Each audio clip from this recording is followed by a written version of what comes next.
Fred. Bonjour Sam. Comment ça va? Très bien. Ça va Charlotte? Bonjour. Vous allez bien? Très bien, merci. Je vois que vous êtes de plus en plus face au soleil ou c'est le soleil qui est de plus en plus face à vous? En fait, j'ai décidé d'en profiter pour Voilà, bronzer.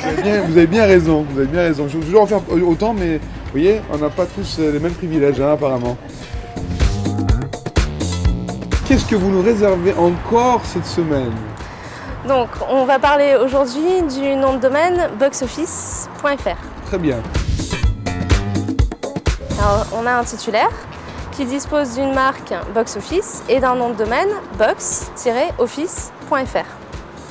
Il a détecté la réservation d'un nom de domaine boxoffice.fr tout attaché, cette fois pour la vente de disques de musique. Oui, ça veut dire qu'il n'avait pas enregistré, quand il a fait son enregistrement Box Office, il n'a pas enregistré les deux possibilités. Avec et sans tiret. Avec et sans tiret. Il a juste pris avec tiret et puis il s'est dit... Lui, il a juste pris avec tiret, oui. Bon, voilà, très bien. C'est un choix, on n'a pas forcément les moyens. Moi, je dirais plutôt que c'est un mauvais conseil qu'on lui a donné, à mon avis. Parce qu'en général, on essaie d'éviter justement ce genre de situation. Le titulaire de la marque et du nom de domaine box-office.fr a pour activité la vente et la location de places de spectacle. Or, le nom de domaine qu'il a détecté s'occupe de la vente en ligne de disques de musique. Il estime qu'il y a un risque de confusion, il envoie une lettre de mise en demeure, les négociations n'aboutissent pas et il engage une plainte. En réponse à cette plainte, le défendeur estime qu'il n'y a pas de risque de confusion, qu'il s'agit d'un côté de la vente de places de spectacle et de l'autre de la vente de disques de musique.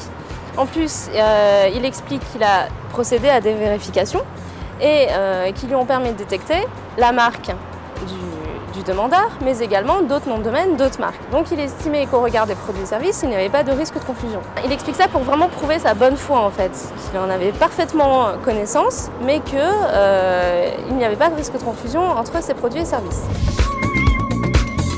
Donc la décision du panel est la suivante, il rejette la plainte. Donc le nom de domaine n'est pas transféré, ce qui peut être un petit peu surprenant puisqu'on a pu voir que dans d'autres cas précédents, le fait qu'il y ait un ajout, une suppression de tiret n'évitait pas un risque de confusion et on procédait au transfert. Là en l'occurrence ce n'est pas le cas et on va voir pourquoi. Le panel explique son argumentation en déroulant un fil logique et en expliquant d'abord qu'on a un élément de bonne foi.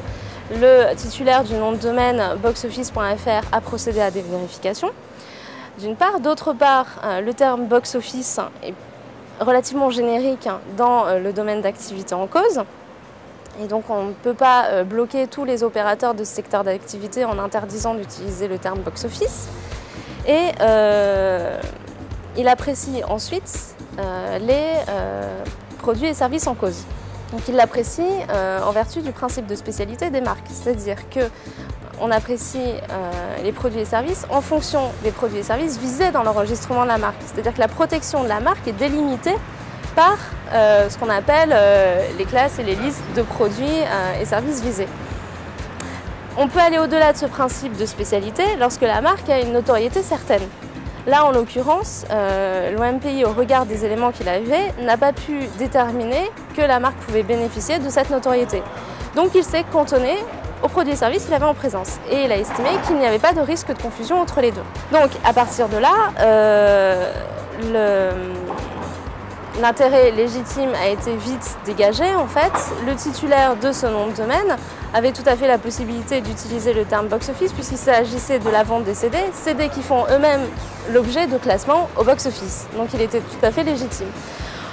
Après, en ce qui concerne l'usage du nom de domaine, on n'a pas eu d'éléments concrets qui ont permis de déterminer une mauvaise foi dans l'usage de ce nom de domaine.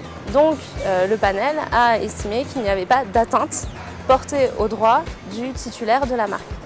En fait, ce qui est intéressant de retenir dans cette décision, c'est qu'il était aisé pour le titulaire de la marque d'utiliser un terme comme box-office qui est assez percutant du point de vue de la communication, mais en revanche, du point de vue du droit, à son tour, il est obligé de tolérer d'une certaine manière des personnes qui utilisent ce nom de domaine pour des produits et services différents. Ou en tout cas, parce que même si on est dans le même domaine, on estime que la vente de billets et la vente de CD est différente. Au niveau des marques, je ne pense pas que ça aurait pu être retenu de la même manière, parce que maintenant on voit qu'il y a des grandes enseignes qui font à la fois de la vente de CD et à la fois de la vente de billets. Donc de ce point de vue-là, c'est quand même un petit peu discutable en fait. Oui.